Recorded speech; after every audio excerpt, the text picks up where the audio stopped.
آپ کے ایک لسنر نے سوال کیا کہ علی بھائی آپ اکثر کہتے ہیں کہ کوئی بزرگ اپنا پیشاب نہیں روک سکتا، جبکہ ساتھ ساتھ یہ بھی کہتے ہیں کہ کوئی ریفرنس ہو تو مان لوں گا۔ جی ہم مان لیں گے، بالکل بتائیں۔ تو سنیں پھر ریفرنس سر۔ فضائل اعمال شریف میں لکھا ہے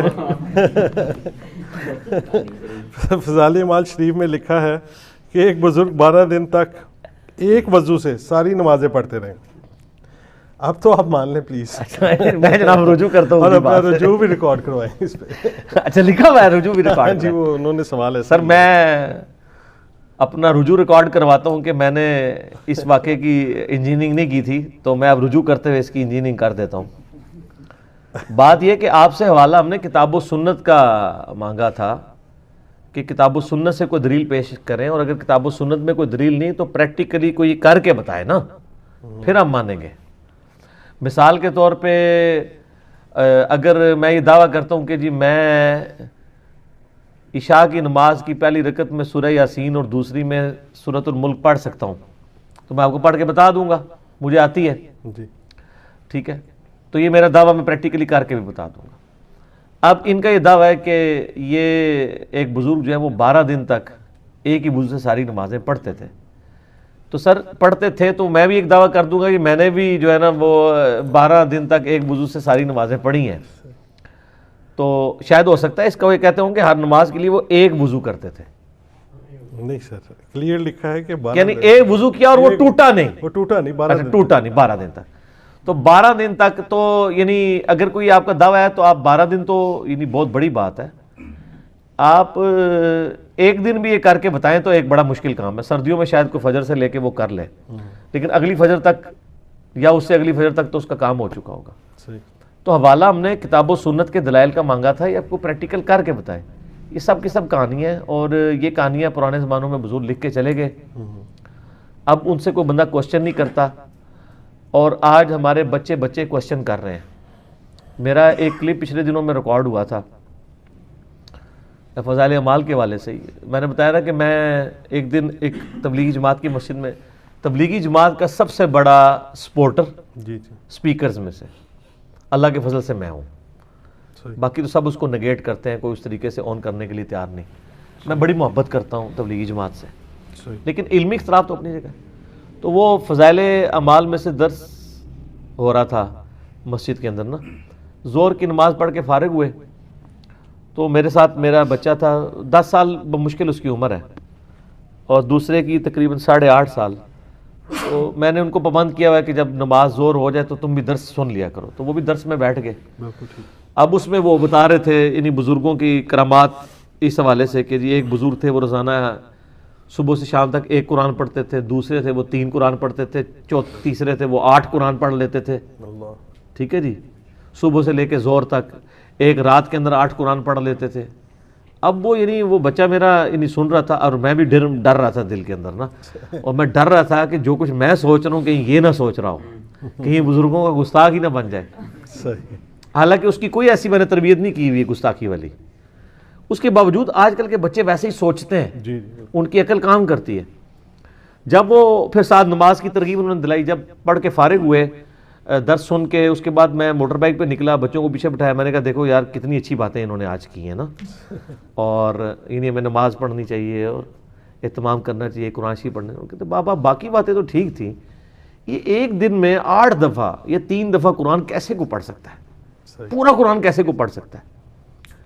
تو میں نے کہا بیٹا یہ کہانی تھی، اس کو چھوڑ دیں، باقی چیزیں آپ نے، کیونکہ ہمارے بچوں کو پتہ ہے کہ قرآن پاک کوئی ایک صفحے کی کتاب نہیں ہے، کوئی 500-550 صفحوں کی ایک کتاب ہے، اس کو پڑھنے کے لیے ایک ٹائم ریکوائرڈ ہے۔ ابھی تو میں وہ انجینئرنگ کر ہی نہیں رہا ہوں کہ جامعہ ترمذی میں حدیث ہے، نبی علیہ السلام نے فرمایا جس نے 3 دن سے کم میں قرآن ختم کیا اس نے قرآن کا حق نہیں ادا کیا ہے، اور یہ کن کو کہا جا رہا ہے؟ جو عربی جاننے والے تھے، صحیح۔ اور جو ہم لوگ اجمی ہیں جن کو یعنی بڑی مشکل سے اس کا فارم بھی سمجھ آ رہا ہوتا ہے، ان کو تو کم از کم 30 دن تو لگانے چاہیے ایک دفعہ پڑھنے کے لیے۔ تو وہ کتنی سپیڈ سے وہ پڑھتے ہوں گے، یا ہو سکتا ہے وہ جو صحیح مسلم میں حدیث ہے کہ سورۃ الاخلاص 3 قرآن کے برابر ہے، تو 8 یا 24 وہ 24 دفعہ سورہ اخلاص پڑھ لیتے ہوں، بالکل صحیح۔ تو 3 مطلب 8 قرآن کا ثواب مل جاتا ہو۔ یہ ہو سکتا ہاں اینڈ رزلٹ تو یہی ہے، یہی چانسز ہے۔ تو بزرگوں کے بارے میں چونکہ حسن ظن رکھنا چاہیے کہ انہوں نے جھوٹ نہیں بولا ہوگا یقیناً۔ اگر تو وہ بولا ہے وہ تو جھوٹ ہے، تو ہم نے بزرگوں کو ان کی گستاخی بھی نہیں کرنی، ان کو جھوٹ سے بھی بچانا ہے۔ یقیناً 24 دفعہ انہوں نے سورہ الاخلاص پڑھی ہوگی۔ باقی تو یہ مطلب ساری کہانیاں چل رہی ہیں۔ 12 دن تک کون شخص جو ہے وہ اپنے آپ کو وضو سے یا باقی چیزوں سے بے نیاز کر سکتا ہے؟ اگر ایسی کوئی بزرگی ہوتی، کوئی کرامت ہوتی، تو نبی صلی اللہ علیہ وآلہ وسلم یا ان کے صحابہ کرام کو حاصل ہوتی۔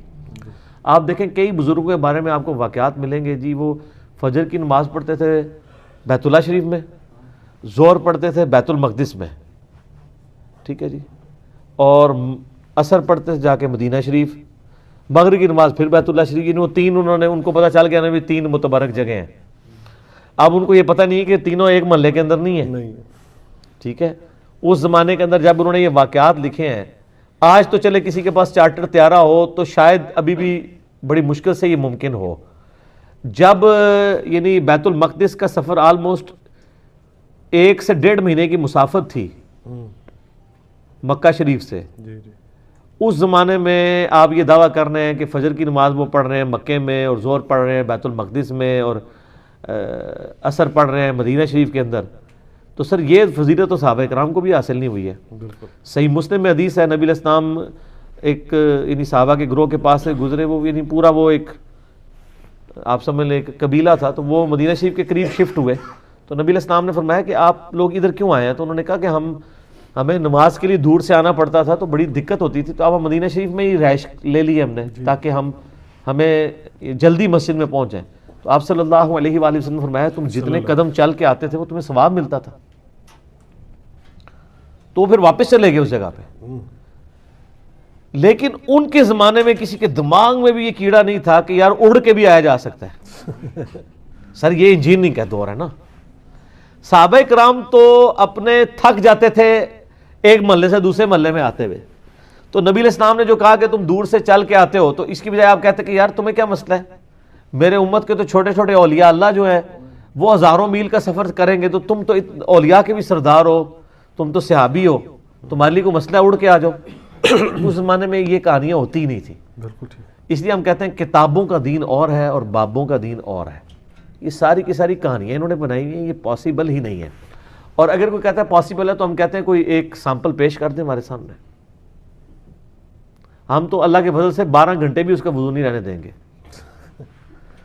ہم پہلے اسے جو ہے نا وہ جاگنگ والی مشین پہ چڑھائیں گے، 8-10 کلومیٹر اس سے ورزش کروائیں گے سخت گرمیوں میں جون جولائی کی، اس کے بعد ہم اس کو شکنجوی دیں گے 3 جگ پلائیں گے اسے، اور اس کے بعد اسے کہیں گے آپ خود ہی باندھ لیں، اور اس کے بعد پیشاب روک کے بتائیں، تو پتہ چل جائے گا کوئی روک سکتا ہے۔ چیخیں نکلیں تو آپ نے اس کو معرفت کی باتیں سمجھ کے اگنور کر دینا ہے۔ چیخوں کا سر جی چیخوں کا ظاہر ہے بزرگ ظاہر ہے بزرگ تو روک سکتے ہیں نا، تو روکیں گے، تو اگر وہ چیخیں نکلیں تو پھر آپ نے ان کو معرفت کی باتیں سمجھنا ہے۔ لیکن زیادہ دیر نہیں، تھوڑی دیر بعد جب وہ رونے پہ آ جائیں اور ریکویسٹ کریں کہ میں اپنی بزرگی سے توبہ کرتا ہوں، پھر آپ ان کی ویڈیو بنا لیں، اس کے بعد آپ ان کو اجازت دے دیں، اور پھر آپ دیکھیں وہ یہ سب کے سب جھوٹ ہے میرے بھائی، کوئی اپنا پیشاب بھی نہیں روک سکتا۔